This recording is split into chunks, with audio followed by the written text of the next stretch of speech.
রব্বুল আলামিন প্রথমে ক্ষমা করবেন, সেকেন্ড স্টেপ আল্লাহ রব্বুল আলামিন তাদেরকে পুরস্কৃত করবেন এবং তাদেরকে জান্নাতে দিয়ে দিবেন।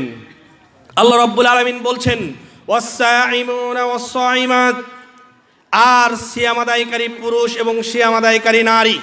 আপনারা হয়তো জানেন আল্লাহ রব্বুল আলামিন কিছু বান্দাদের জন্য উন্নত মানের জায়গা রেখেছেন, যেটা নিজ হাতে মেনটেন করবেন। তার একটা জান্নাতের নাম হচ্ছে রায়ান। সেই জান্নাতে কারা প্রবেশ করবে বলেন তো? সিয়াম আদায়কারীরা। এখন আমার প্রশ্ন হচ্ছে, আজকে কি বার? সোমবার। আল্লাহ নবী সাল্লাল্লাহু আলাইহি ওয়াসাল্লাম এই দিনে সিয়াম পালন করেছেন কি করেননি? আপনাদের মধ্যে কেউ আছেন কি আজকে? নেই। না থাকলে সমস্যা নেই, অতীতের সমস্যা থেকে সামনে যেন উত্তীর্ণ হতে পারি, এর নাম পারফেক্ট মুমিন। আল্লাহ নবী সাল্লাল্লাহু আলাইহি ওয়াসাল্লাম বলছেন কুল্লু বানি আদম খাত্তাউন ওয়া খায়রুল খাত্তাইনা তাওয়াবুন। প্রত্যেক আদম সন্তান ভুল করে, পাপ করে, কিন্তু ওয়ান অফ দ্য বেস্ট পাপী হচ্ছে ওরা, উত্তম পাপী হচ্ছে ওরা। বলেন আমাদের জীবনে কি পাপ নেই? নাই কারো? ডেফিনেটলি আছে। আল্লাহ নবী সাল্লাল্লাহু আলাইহি ওয়াসাল্লামের কথা অনুযায়ী প্রত্যেক আদম সন্তান সবাই পাপ করে। আচ্ছা বলেন তো, আপনারা কি উত্তম পাপী হতে চান? চাই কি চাই না? ইনশাল্লাহ চাই।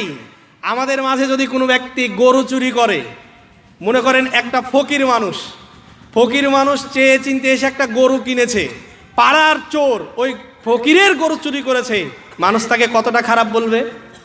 খুবই খারাপ বলবে না ভাই? একটা চোর যখন ধরা পড়বে, মুনিব যখন তাকে চুমো খাবে, আদর করবে, তখন কাকে পাগল বলবে? চোরকে না মুনিবকে?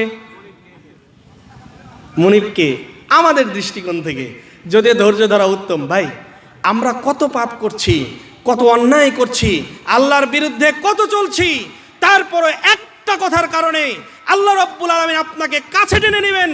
শুধুমাত্র আস্তাগফিরুল্লাহ বলে যদি এই কথা বলেন, আল্লাহ আমি সালাত ছাড়া অমুসলিম হয়েছিলাম, আল্লাহ আমি পাপ করেছি, আমি সিয়াম আদায় করিনি, আল্লাহ আমি 5 ওয়াক্ত সালাত আদায় না করে অমুসলিম হয়েছি, আজকে ইস্তেগফার পাঠ করলাম, তওবা পড়লাম, আল্লাহ আমি আজ থেকে 5 ওয়াক্ত সালাত ধরলাম।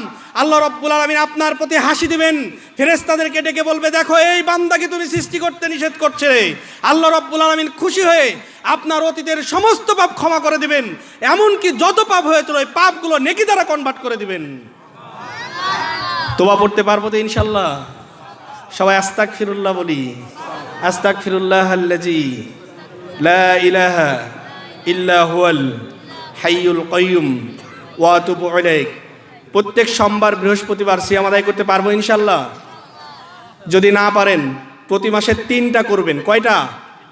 3টা, 13, 14, 15 বা মাসে 3টাই করেন। আল্লাহ নবী সাল্লাল্লাহু আলাইহি ওয়াসাল্লাম বলছেন কোন ব্যক্তি যদি প্রতি মাসে 3টা সিয়াম আদায় করে, তাহলে 365 দিন, সারা বছর সিয়াম আদায় করে জানে কি হবে? আল্লাহ রাব্বুল আলামিন এই 3টা সিয়াম আদায় করার জন্য সমপরিমাণ নেকি দিয়ে দিবেন। সুবহানাল্লাহ। পারবো তো ইনশাল্লাহ?